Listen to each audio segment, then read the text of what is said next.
Selamat siang Pak. Ya, selamat siang. Baik Pak, terima kasih Bapak sudah meluangkan waktu.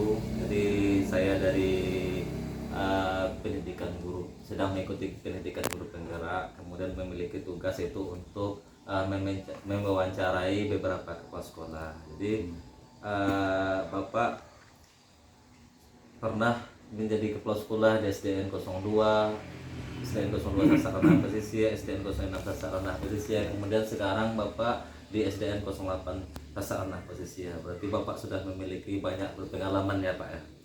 Jadi saya ingin menanyakan kepada Bapak yaitu tentang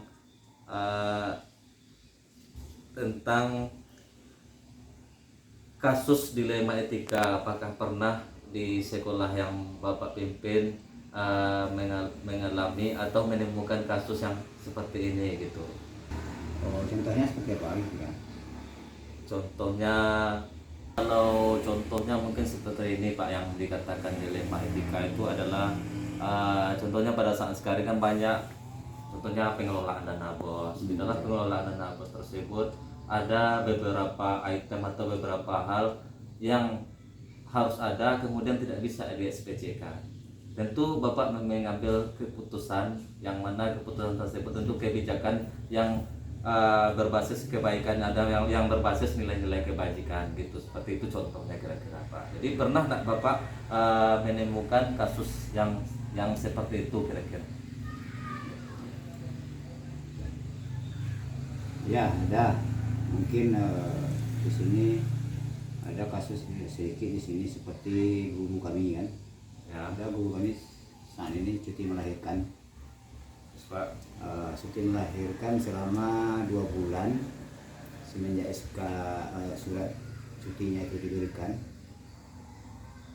Jadi bagi kita selaku kepala sekolah tentu mempunyai pertimbangan. Kalau seandainya guru ini kita carikan penggantinya, tentu jadinya kita akan mengeluarkan dana bos. Kita ganti, kita masukkan guru baru.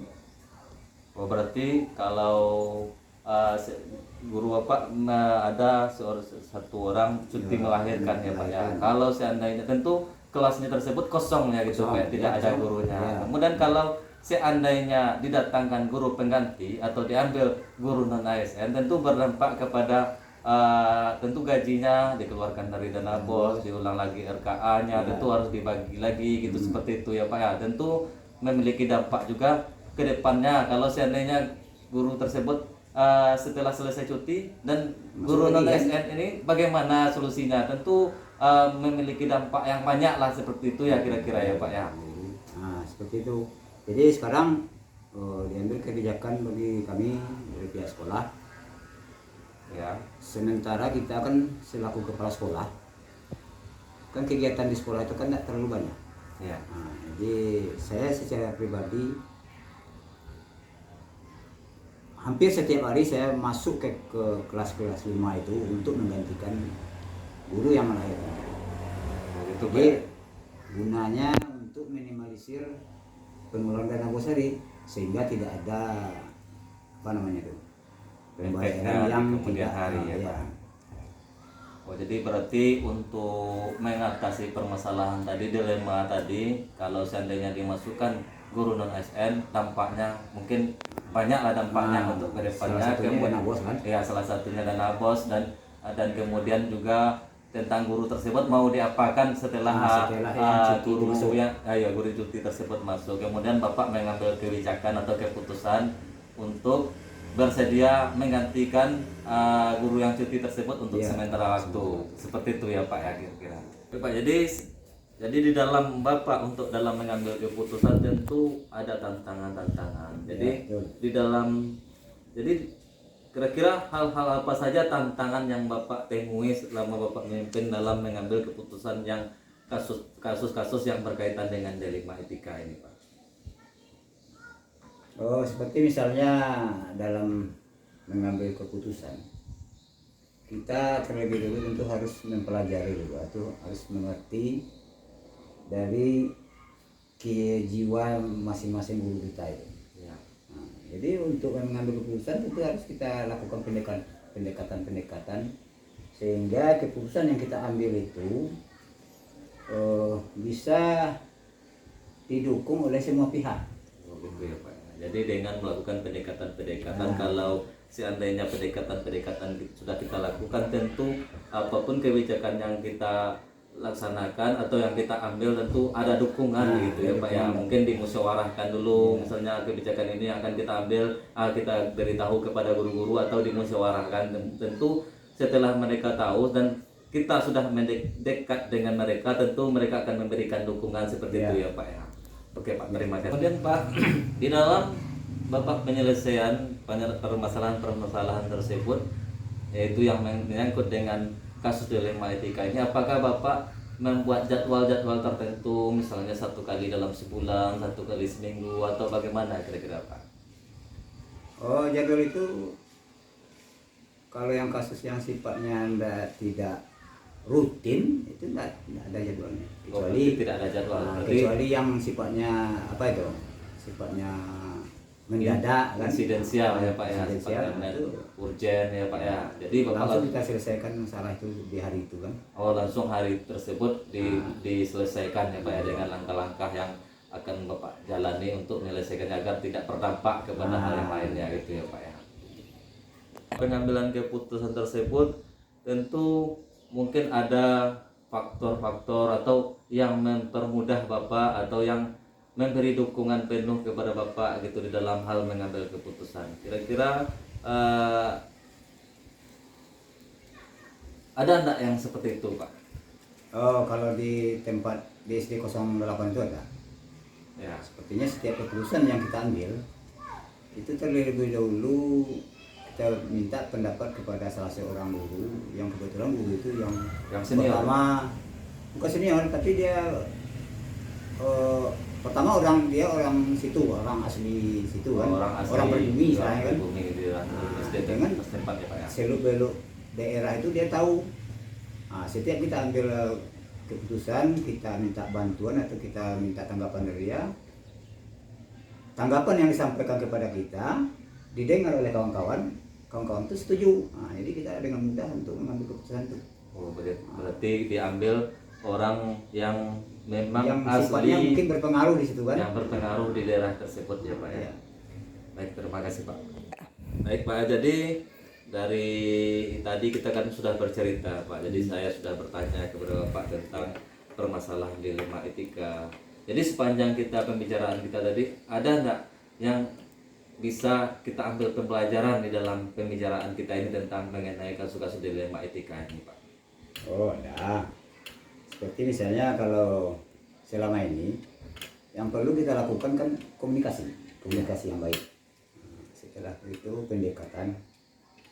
Setiap kegiatan yang kita lakukan itu tidak terlepas dari komunikasi dan pendekatan. Jadi dari itu semua kegiatan yang kita lakukan mungkin dengan adanya komunikasi. Dengan adanya komunikasi itu kegiatan yang kita lakukan dapat berjalan lancar. Oh, begitu Pak. Jadi intinya semua kegiatan itu dilakukan, tidak bisa didiamkan saja, tentu ada komunikasi dengan pihak-pihak terkait ya, begitu ya Pak ya. Baik Pak, jadi terima kasih Pak atas waktunya untuk berbincang-bincang dengan saya, dan dari pembicaraan tentang pengalaman berharga dari Bapak tadi itu juga menjadi pembelajaran bagi saya, sehingga nanti bisa mungkin jika saya dianugerahkan untuk menjadi pemimpin, mungkin saya bisa mengambil contoh atau pembelajaran dari yang sudah Bapak lakukan. Oh ya, enggak begitu juga. Itu berbasis, yaitu untuk pengambilan keputusan berbasis nilai-nilai kebajikan. Jadi terima kasih banyak atas waktunya Pak. Ya, terima kasih. sama-sama. Bu, assalamualaikum Bu. Waalaikumsalam warahmatullahi wabarakatuh. Baik Bu, bagaimana kabar Ibu, sehat Bu? Mulai sehat. Apa kabar si It? Alhamdulillah saya juga sehat Bu. Bisa saya bantu si It? Jadi gini Bu, jadi saya sedang pendidikan guru penggerak. Jadi ada tugas yaitu untuk mewawancarai beberapa kepala sekolah, termasuk kepala sekolah tempat saya mengajar gitu. Jadi ibu adalah kepala sekolah saya sekarang. Jadi maka itu saya mau mewawancarai, mau berbincang-bincang dengan ibu tentang terkait dalam pengambilan keputusan yang mengandung nilai-nilai kebajikan. Yang ada di situ nanti ada di dilema etika begitu ibu. Ya, ini yang terjadi, yang terlaksana di SD kita, di SD 10. Biasanya dilema etika ini kalau ada ibu menggunakan untuk memanfaatkannya dalam pelaksanaan. Kalau benar itu digunakan, itu dibuat dianggarkannya di dalam dana bos kita. Tapi dalam kegiatan kita benar, tapi tidak bisa kita anggaran, tapi kita laksanakan kegiatan itu. Itu yang biasanya yang kita laksanakan di dalam membuat anggaran dana bos. Oh baik, berarti yang ibu alami tentang dilema etika ini itu salah satunya tentang penganggaran dana bos ya bu ya, tentang yang harus dianggarkan, kemudian tidak bisa dianggarkan dalam dana bos, tetapi tetap harus dilaksanakan. Jadi ibu mengambil keputusan bahwa pokoknya semua yang ada terkait tentang pendidikan yang ada di SD kita ini bisa dianggarkan atau tidak tetap akan dilaksanakan secara maksimal seperti itu kira-kira ya bu ya. Jadi untuk dalam pengambilan keputusannya kira-kira tata caranya atau bagaimana trik-trik yang ibu lakukan? Pertama sebelum mengambil keputusan kita kan ada rapat RKS, mungkin RKS kita sama guru dan komite. Nah, di sana kita menguraikan apa yang sebagai dilema yang bisa dimasukkan dalam RKS kita, apa yang tidak. Semua guru dan karyawan dan tenaga pendidik dia memberi suara, memberi pendapat tentang kegiatan yang kita lanjutkan, yang masuk pelanggaran dan yang masuk tidak di anggaran, tapi dilaksanakan semaksimal mungkin. Oh, jadi sebelum diambil keputusan dimusyawarahkan dulu ya Bu ya, di dalam perumusan RKS ya Bu ya di awal tahun dengan melibatkan semua tenaga kependidikan dan tenaga pendidik dan juga komite sekolah seperti itu ya Bu ya. Jadi di dalam pengambilan keputusan tersebut ada enggak Ibu menemukan kendala atau kemudian ada enggak istilahnya biasanya di dalam mengambil keputusan itu yang di sekolah tersebut misalnya ada yang memberikan dukungan penuh atau trik-trik apanya gitu Bu istilahnya supaya tidak ada terjadi kendala di kemudian hari, ada enggak trik-trik khususnya gitu Bu? Trik khusus tentu ada. Yang pertama saya dulu melemparkan semua kepada semua karyawan atau tenaga pendidik. Oh berarti dilakukan pendekatan dulu ya Bu ya? Baru saya mengusul masing-masing pendekatannya, mengusul semuanya, baru dipilah mana yang baik dan mana bisa jadi dilema dalam dianggarkan, mana yang tidak dianggarkan dalam dana bos. Cara pendekatan itu aja yang trik saya. Oh berarti harus dilakukan pendekatan dulu, kemudian setelah dilakukan pendekatan tentu sudah ada rasa ikatan emosional, tentu apapun yang akan kita kerjakan bersama tentu mendapatkan dukungan penuh dari semua tenaga pendidik dan tenaga kependidikan seperti itu ya Bu. Serta komitenya. Beserta dengan komite atau utusan dari luar sekolah ya Bu ya, atau wali murid, utusan dari wali murid ya Bu. Jadi kira-kira Bu di dalam Ibu mengambil sebuah keputusan misalnya ada kendala, apakah permasalahan-permasalahan tersebut Ibu kumpulkan dulu kemudian baru dijadwalkan atau jadwal rutin, misalnya 1 kali sebulan misalnya tanggal sekian diadakan musyawarah untuk kendala-kendala tersebut atau bagaimana Bu? Atau tentu ya dijadwalkan terlebih dulu, dijadwalkan sebelum kita membuat LKS tadi kan sudah ada itu masa perubahan, apakah ini dilanjutkan dalam kedepannya atau tidak. Itu terjadi dalam dana BOS, perubahan di LKS. Nah, kalau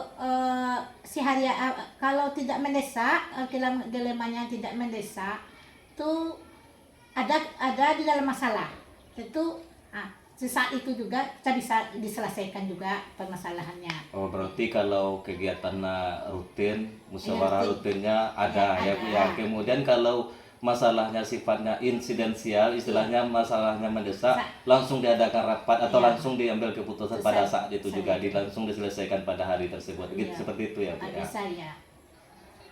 Baik.